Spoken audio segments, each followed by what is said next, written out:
Hello everyone, welcome to our YouTube channel, and for today I have the time to check on my succulents, and yung succulent bed nga natin na ito is something na kailangan ko ng ayusin. So yung mga succulents na nakatanim dito are not that healthy anymore.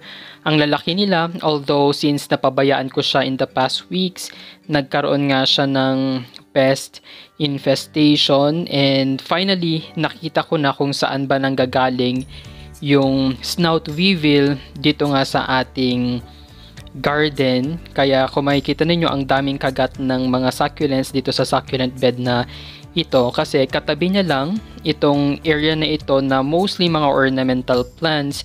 And kagabi I realized na dito pala nanggagaling yung mga snout weevil. So itong area na ito, mostly na ornamental plants, hindi ko sila nilalagyan ng insecticide or fungicide pag nag-a-apply ako, kasi most of the time puro succulents lang yung focus natin.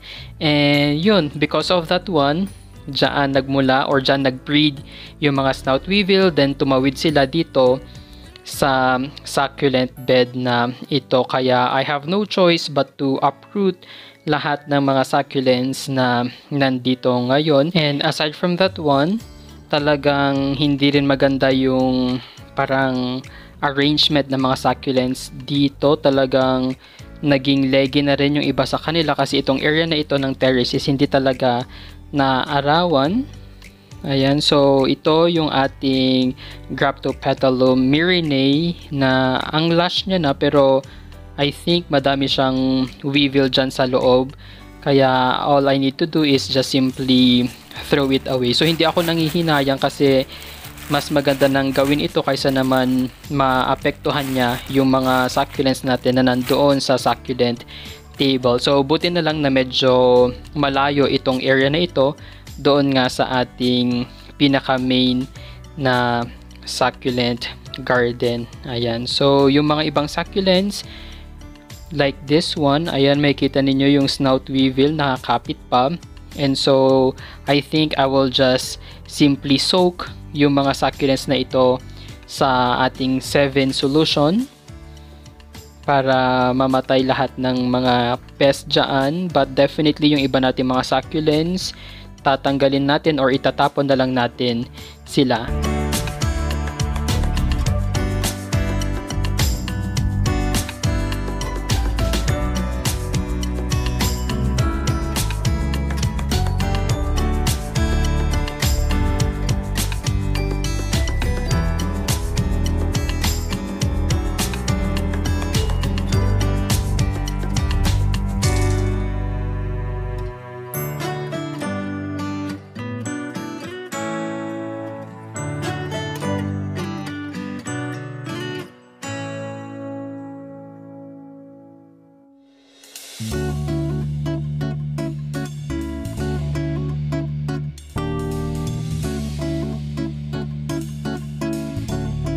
So after uprooting yung mga succulents, naglabasan na nga yung mga snout weevil, and all we need to do is simply get them and kill them. So papatuyuin ko lang yung lupa, then definitely I will be applying a 7 solution or insecticide solution dito nga sa ating potting mix para pwede natin siya ulit na diligan. But definitely hindi natin siya agad gagawin. It will take siguro several weeks to make sure na wala nang matitirang pest dyan.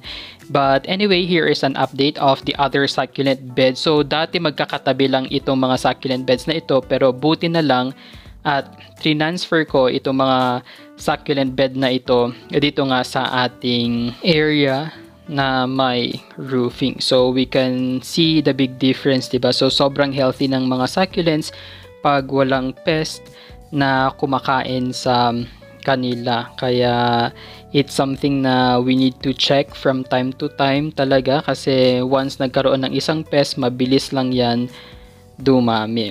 Ayan, so itong mga succulent beds nito is just right next to our succulent table. Ayan, so that's all for today. Thank you guys for watching.